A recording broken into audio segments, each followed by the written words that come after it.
আসসালামু আলাইকুম রহমতুল্লাহ। দর্শক সবাইকে অনেক অনেক শুভেচ্ছা এবং অভিনন্দন।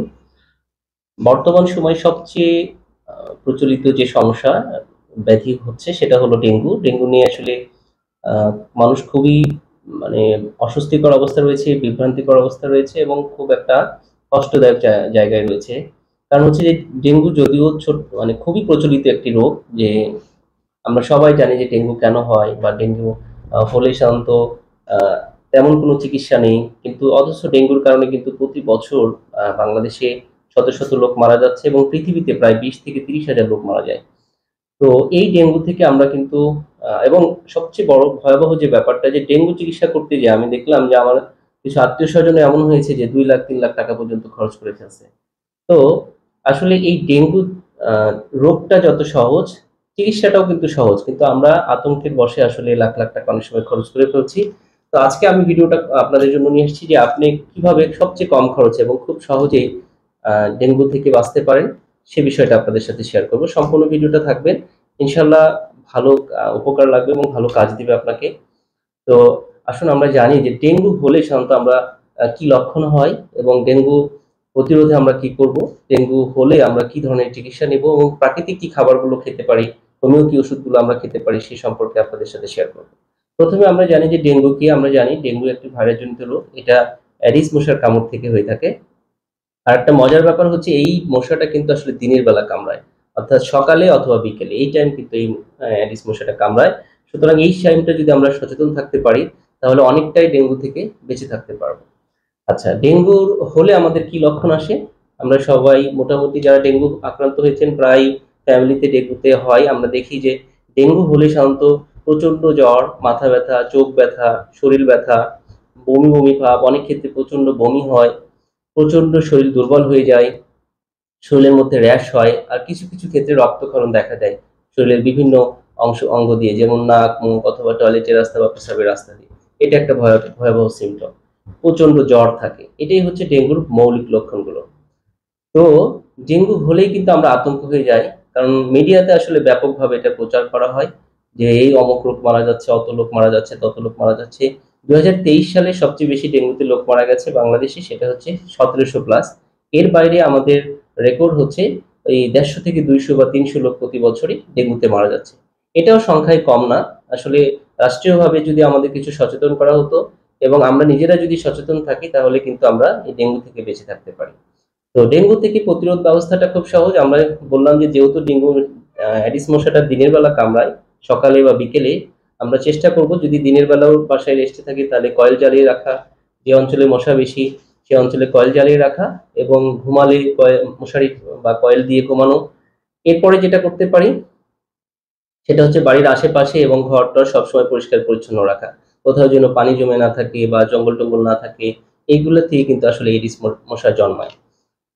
এখন চিকিৎসা কি? ডেঙ্গুতে আক্রান্ত হলে আপনি কি হাজার, হাজার টাকা খরচ করবেন? আর আপনার আ মানে খুবই আতঙ্ক হয়ে যাচ্ছেন, তো সরাসরি হসপিটালে যাবেন? আসলে এই জায়গাগুলোতে আমরা কি করতে পারি? আমরা ১ম এ বলব যে ডেঙ্গু হলেই বা কারো যদি ডেঙ্গু টেস্ট পজিটিভ আসে, আপনারা আতঙ্কিত না হয়ে আমরা কিছু হোমিও ওষুধ এবং কিছু প্রাকৃতিক খাবারের কথা বলে দিচ্ছি। ইনশাআল্লাহ আপনি এই ওষুধগুলো ঘরে বসেই সেবন করেন। আসলে ডেঙ্গুর আ মডার্ন সায়েন্স অর্থাৎ এলোপ্যাথিতে তেমন কোনো কিন্তু চিকিৎসা নেই। জাস্ট এখানে প্যারাসিটামল গ্রুপের ওষুধগুলো খাওয়ানো হয়। এটাই হচ্ছে মূলত চিকিৎসা। এর বাইরে আসলে তেমন সাপোর্টিং কিছু না। এখানে বিশ্রামই হচ্ছে এর মূল ওষুধ এবং এখানে কিছু খাবার যেগুলো আছে, যে ঠান্ডা জাতীয় খাবার, আপনার বিশেষ করে ডাবের পানি, ডালিম এ ধরনের খাবারগুলো, পেঁপে এবং পেঁপে পাতার রস, এটা খুবই চমৎকার আসলে প্রাকৃতিক খাবার হিসেবে ডেঙ্গু যখন হয় এটা খুব কাজে লাগে। তো এছাড়া হোমিওপ্যাথিক কিছু ওষুধ আছে যেগুলো খুবই চমৎকার এবং খুব দ্রুততম সময়ে কাজ করতে পারে। তো আমরা যে লক্ষণগুলো বললাম, যেহেতু হোমিওপ্যাথি ওষুধ লক্ষণ ভিত্তিক চিকিৎসা, এখানে যে ধরনের লক্ষণ আপনার শরীরে তৈরি হবে, সেই লক্ষণের সঠিক ওষুধটা প্রয়োগ করলে খুব, খুব দ্রুততম সময়ে কিন্তু এটা আরোগ্য হতে পারে।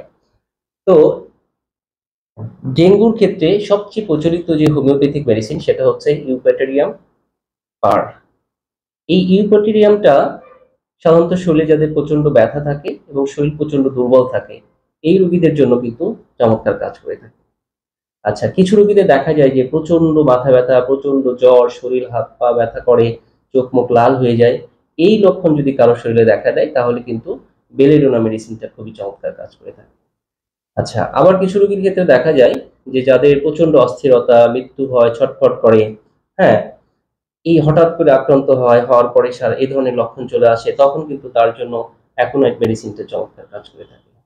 আচ্ছা, আরো কিছু রোগীদের দেখা যায় যে সে প্রচন্ড দুর্বল, একেবারে নড়াচড়া করতে পারছে না, কিন্তু ছটফটানি দেখা দিচ্ছে, পানির পিপাসা আসছে, পানির পিপাসা একেবারে অল্প, অল্প পানি খাচ্ছে, এবং শরীর খুবই দুর্বল, সে নড়াচড়া ঠিকমতো করতে পারছে না।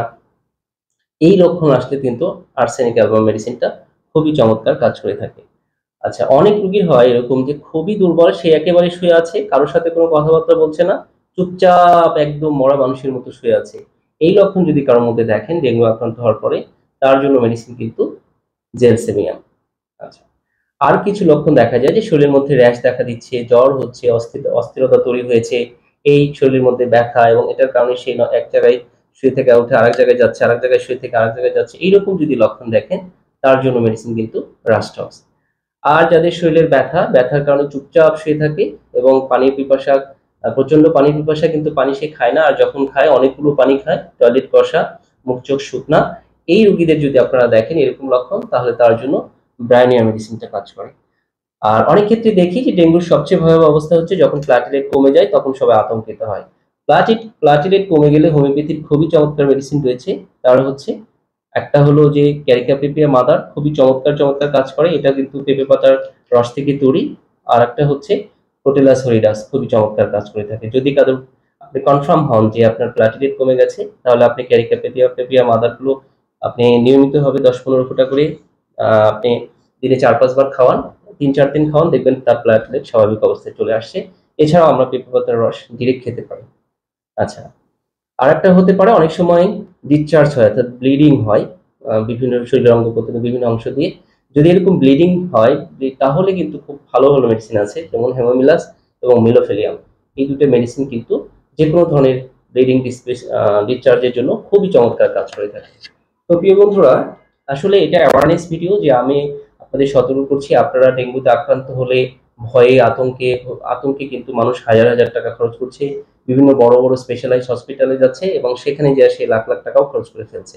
তাই আপনাদের সচেতনতার জন্য, আপনাদের সেভের জন্য বলছি, আপনি আতঙ্কিত না হয়ে আপনি আপনার বিশ্বস্ত জায়গা থেকে সঠিক হোমিও ওষুধ সংগ্রহ করে রাখতে পারেন। আমরা যে ওষুধগুলোর নাম বললাম সেই ওষুধগুলো সংগ্রহ করে রাখতে পারেন।